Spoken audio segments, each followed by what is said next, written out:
जय गुरुदेव नाम प्रभु का। परम संत बाबा जय गुरुदेव जी महाराज के अनमोल सत्संग सुनने के लिए हमारे चैनल को जरूर सब्सक्राइब करें।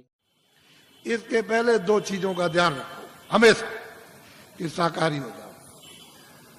जितने भी अनाज है, सब्जी है, फल है, दूध है, घी है, 100 बार खाओ। कितने बार? 100 बार। तुमको भूख लगे उससे भी ज्यादा खाना। तुमको कोई मना करने आए तब कहना। अच्छे मकान में रहो, अच्छी झोपड़ी में रहो, मना कौन करता आप? लेकिन शाकाहार, अशुद्ध आहार मत करना। बस इतना ही बचत करनी है कि आपको अशुद्ध आहार नहीं करना। किसी आदमी का, किसी बच्चे का, किसी पशु का, किसी पंछी का अशुद्ध आहार नहीं करना। शुद्ध आहार करो आप, जिससे शुद्ध बुद्धि रहे।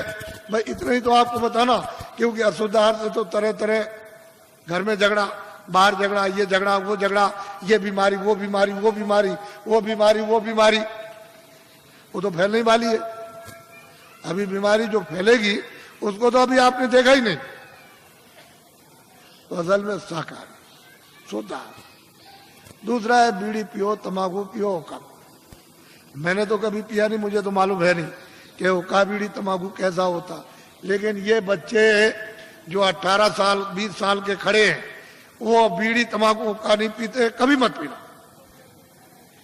जो बच्चे नहीं पीते कभी मत पीना, एक खराब आदत न डालना। जो पीते हैं वो पी लो, आपके लिए मत। लेकिन बच्चों, बच्चियों, ऐसा कोई नशा मत करो जो तुम्हारी बुद्धि पागल हो जाए। तुमने इसको नहीं सोचा? कोई नशा मत करो किसी तरह का हो जो बुद्धि पागल हो जाए और तुम अपने घर में बच्चे बच्ची को और अड़ोस पड़ोस में बहू बेटी को पहचान न सको। ऐसा कोई नशा मत करो। और चले जा रहे हो तुम, तो सामने तुमने समझा कि जमीन बराबर, और वहां गड्ढा मिला, उसमें पैर चला गया तो पैर टूट गया और सिर लड़ गया गड्ढे में तो सिर फट गया, मर गए।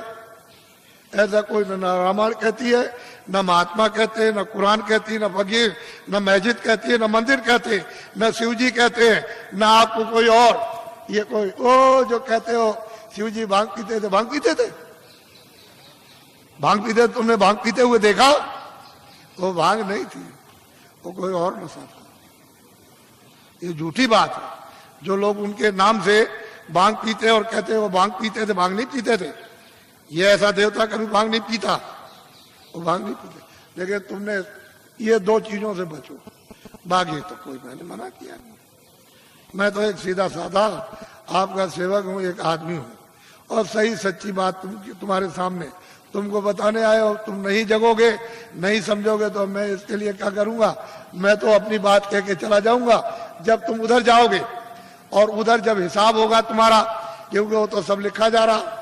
आज दिन में तुमने कितना बुरा काम किया, कितना अच्छा किया, कितनों को धोखा दिया, कितनों को मारा, कितनों के साथ बेईमानी की, कितनों को पानी पिलाया, कितने बार मंदिर में पूजा की, कितनी रामायण, कितनी कुरान पढ़ी, ये उधर में और कैसे कुरान पढ़ी, ये वो सब वहां सब लिखा हुआ। वो आदमी भी मिलेगा जिसको तुम काट रहे हो और जिसको मतलब है कि तुम उसको चीर रहे हो, वो सब मिलेंगे वहां। तो पूछेगा भाई तुम्हारे सामने कोई रामायण गीता, कोई भागवत, कोई कुरान पुराण कोई तुम्हारे सामने नहीं थे जिन्होंने महात्मा फकीरों ने नहीं बताया कि भाई अच्छा ये बुरा? तो मोहम्मद साहब से पूछा जाएगा कि भाई मतलब ये है कि तुम गए थे जमीन पर और तुमने मतलब ये नहीं बताया कि बुरा काम बद काम है। कह लगे मैंने तो इनसे सबसे कहा था कि ये बद काम है, ये नेक काम, इस बुरे काम को मत करना, अच्छे करना, लेकिन इन्होंने मेरी बात नहीं मानी। तो फिर वो भेजेगा सीधा, वहां हिसाब करता है, वो हिसाब करता है। तुमको दोजख और नरक मालूम नहीं है।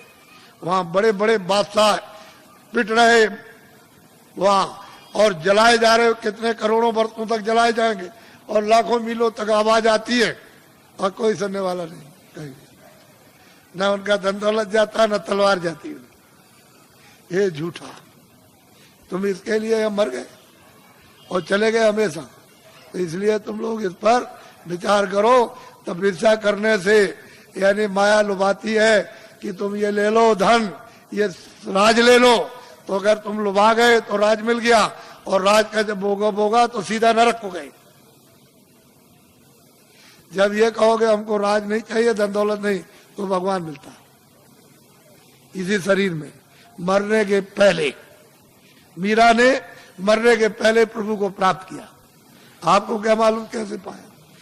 तुलसीदास जी ने पहले ही वो 25 ही साल के अंदर प्रभु को प्राप्त कर लिया। आपको क्या मालूम कैसे पाया?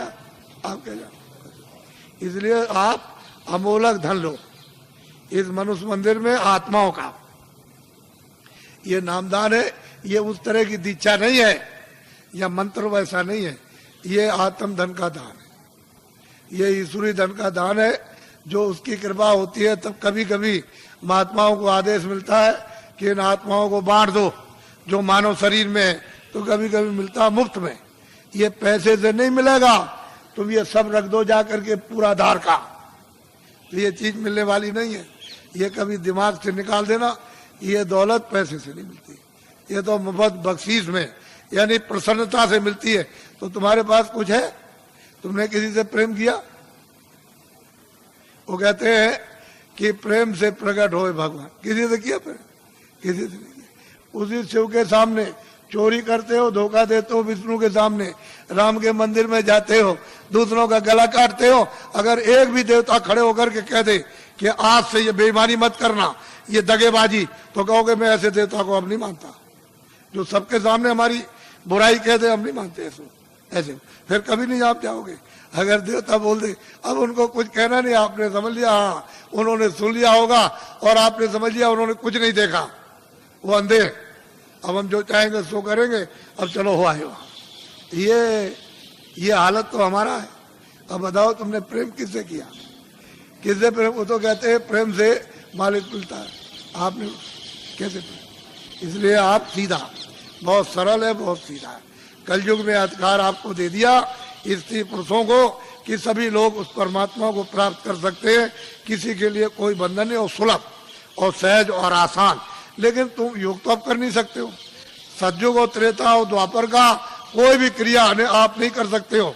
और उन्होंने मना कर दिया गोस्वामी जी महाराज ने कि कलयुग जोग न यज्ञ न ज्ञाना, कहते कलयुग में कोई जोग मत करना, न यज्ञ करना, और न आपको ज्ञान होगा। कलयुग में तो कहते हैं कि नाम आधारा, और नाम कौन सा वो मैं बताऊंगा आपको।